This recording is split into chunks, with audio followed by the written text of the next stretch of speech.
I'm Krystian. I'm 28 years old and I have rheumatoid arthritis.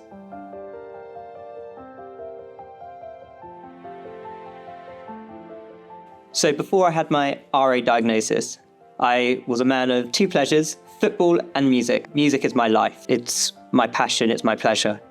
The first symptom that I discovered, I was pedaling on the piano and I was starting to feel pains in the balls of my feet. And at the time I thought, maybe I've just been pedaling quite aggressively, or my shoes are too small, I need to get some new shoes.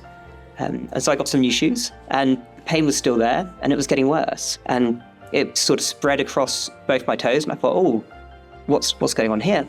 I was having physio for a sports injury. I mentioned to my physio, I've woken up actually with this really painful shoulder.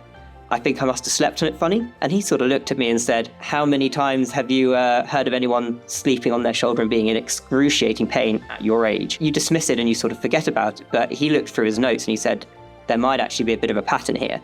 Have you ever considered that there's something maybe a bit more rheumatic?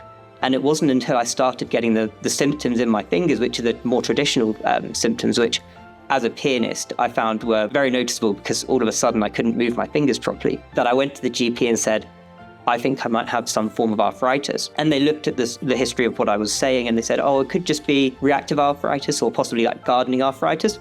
They said, let's wait a few weeks and see what happens. And in the sort of coming month, the symptoms got worse. And as they got worse, I sort of started thinking to myself, maybe this isn't reactive, maybe it's something more substantial. So I went to the GP and he said, I'm going to refer you straight away to a rheumatologist. This looks like it's progressing into something more than just reactive arthritis. And so then I got an appointment with the rheumatologist and then within sort of that 3-month span, I had a diagnosis of rheumatoid arthritis. Mentally, rheumatoid arthritis was a massive blow. I've always been someone who's considered themselves to have very strong mental health. I've never had any mental health problems, and it was something that came completely out of the blue. It was a shock, and as a pianist and composer, I felt like my life was over. The diagnosis is very shocking. You don't really expect it as a 28-year-old. You don't really know many people who've had the condition, let alone someone your age. And so I felt like I had to completely reevaluate my life. I didn't know what I would do. I thought I'm never going to play the piano again. I'm never going to write music again. That was the sort of first initial reaction was. And so it was that constant questioning of everything in your life that I'd never even considered before. Up until that point, I think most young people feel quite immortal. And all of a sudden, I felt like I was the most fragile and broken person in the world. So I have a fantastic relationship with my family and friends. And the first thing I did was tell my parents. My mum's a nurse, so she was very empathetic and had some very good advice for me very early on. And she said, do not let this define you. And I think that's a message which is really important.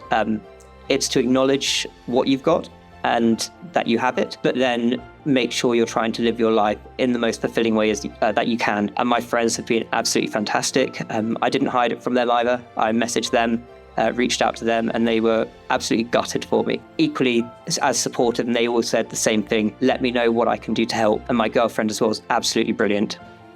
So in terms of coping with the rheumatoid arthritis on a personal level, I think it's important for everyone to develop their own mechanisms. So something that's very instrumental for me is music.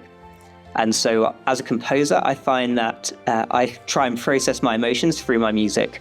So I found NRAS through my mother, actually. She was listening to the radio and she told me, Krystian, have you heard any of this? And I said, I actually know NRAS. When I was first diagnosed, I was on the internet looking for sources of information and they had some really, really good resources available. Things like e-learns, just general information, people you can contact, information about the wider community. So I reached out, I told them about the album, the Introspection album of piano music that I'd written during this period where I was first being diagnosed. And I said, this is how I came to terms with my diagnosis. This is how I processed my emotions, how I was feeling. I wonder if other people would be interested in this and they can listen, they can sort of process that, their emotions as well. For someone living with RA who's struggling, I would first of all try and speak to your family and friends. For me, they've been a source of energy, a source of reinforcement of you're doing well. Asking people around you how they perceive how you've been going with the diagnosis can be something that not many people might think of, but it could be something very useful because then you're getting an external barometer of how other people are seeing your disease progress, as well as that internal sort of constant recognition of how you're feeling. One of the stereotypes that I often get as a pianist is, oh, is it caused by you just playing too much piano? So is it more like the osteoarthritis, that wear and tear? And I have to explain to them, no, it's not actually the wear and tear. It's actually autoimmune. It's caused from within. So this is something that is not really caused by the act of doing something. It's much more environmental and biological. And so that really surprises people because they think, oh, you're a pianist, you move your fingers a lot.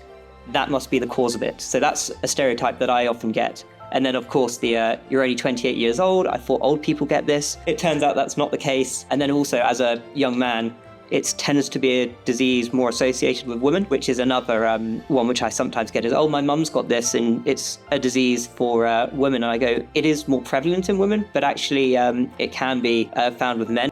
I'm here today to stop the stereotype around rheumatoid arthritis. Find out more at nras.org.uk.